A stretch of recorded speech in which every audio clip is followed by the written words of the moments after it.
What up, everybody? Welcome to the second video on Brittany Starts a Farm.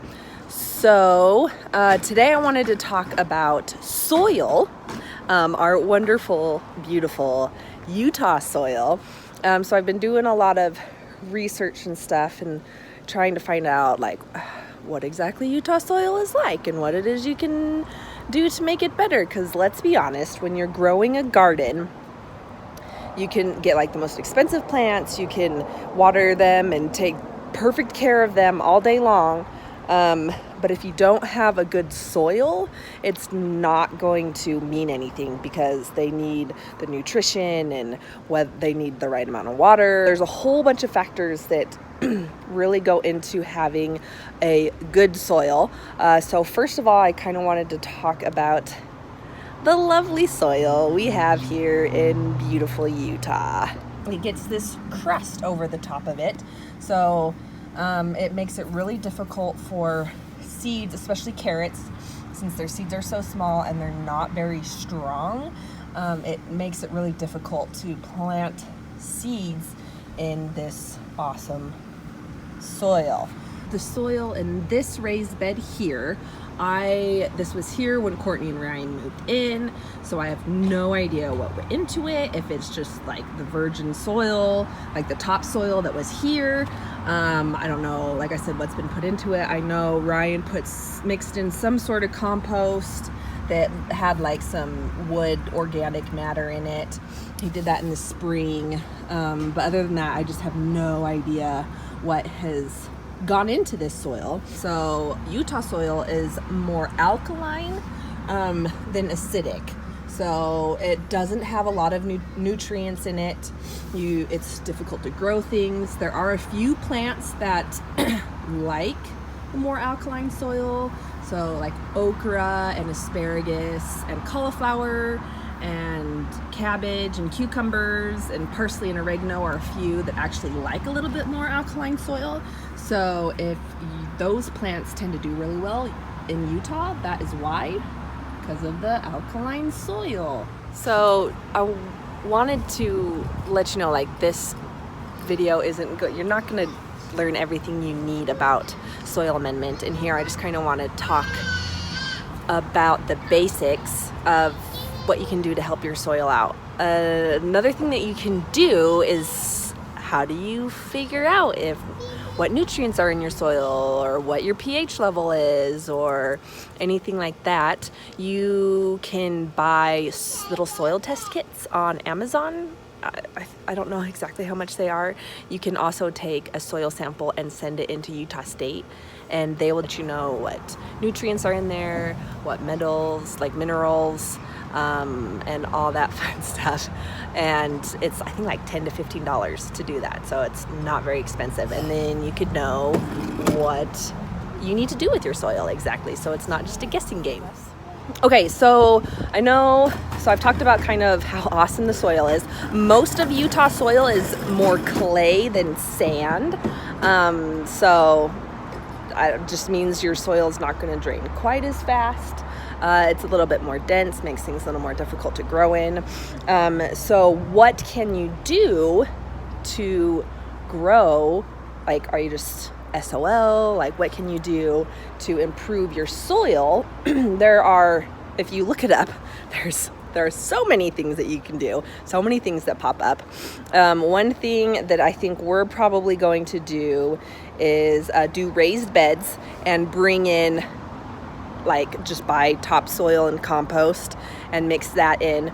That's actually going to be for building our raised beds. That's probably going to be the most expensive part of building those beds, but I don't want to skimp on the soil because, like I said, that's the foundation for your plants. And even with bringing in that soil, it's not going to be perfect right away. It's still going to take a couple years to get it really good, and then it's just a continual process to keep your soil good.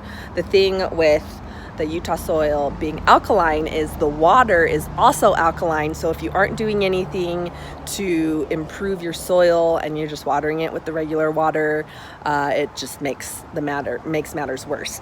So like I said, I'm going to do raised beds. I'll bring in some soil. There's a whole bunch of things you can do to improve your soil. You can add compost. You can add like your kitchen scraps, like your green kitchen scraps. When you cut your lawn, you can put the grass clippings on there. If you are wanting to kind of maintain an organic garden, be careful about your grass clippings, because if you use pesticides or non-organic fertilizers or anything like that in your grass, that'll get into your soil of your garden, and then it won't be organic anymore. So be careful with that. You can do like mulch. There are so many things that you can implement into your soil that will help improve it. If anybody has any like suggestions or tried and true methods that they do to improve their soil, put it down in the comments. I'm really excited to be able to try this out. I have this like huge idea of what I want my yard to look like, and I just am thinking that it's just gonna happen as soon as I move in, and like in the spring I'm just gonna put everything together, and it's just all gonna be beautiful that first year. So I have to keep like reminding myself that it's not gonna happen all at once, and I need to be patient, which I am not a patient person.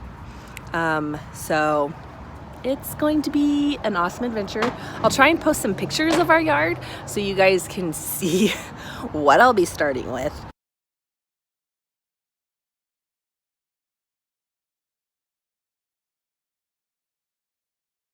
The soil, like, it's really good, and there's a whole bunch of gopher holes everywhere, so I'm gonna have to figure out what to do about the gopher holes. I'm thinking about, in the raised beds, putting like a chicken wire on the bottom so that like roots and the water and stuff can go through, but then hopefully the gophers can't get through it, or I don't know. It'll be interesting to figure out what to do with those, because I don't know. Because I hate gophers. I hate them all. Yeah. So I think that's just about everything I wanted to go over today. Thanks for watching. Like I said, if anybody has any suggestions or tips or anything that they like to do with their gardening, or if you have any questions, leave it in the comment box. I hope you guys have a great week. I will see you next week, and I'll also post some things at the end of this video of what we have done this week, just so, because I feel like I will bore you guys to death if I just sit and talk at you every week. Like, I don't have enough stuff to do to put on the video. So I've kind of made little short videos throughout the week of what we did with the green tomatoes, and we tried a cantaloupe, and so I'll add those on so you guys can just see what we've done this week. And yeah, I think that's everything. Tristan, can you say bye? Bye. Say bye. Okay, thanks, love you guys, bye. I planted the carrot and salad mixes and spinach last week. So let's get here close. So here, right here are some of the lettuce mix that I planted. They have popped up. We have a good amount of those. So I'm really excited about that. And I did spinach. I planted it over here where it's a little bit shadier, so we'll see how that goes, but it is also popping up super nice. And if you guys were here in Utah, you know that we had some awesome storms this week, and I was really nervous that the plants weren't going to do really well, that they weren't going to germinate, that the seeds wouldn't sprout basically. But the lettuce and the spinach, oh hi Nessie, Nessie wanted to come check it out too. I was just worried I was going to have to reseed, and it was already kind of late in the season, so I was a little worried, but the spinach and the lettuce have done really well.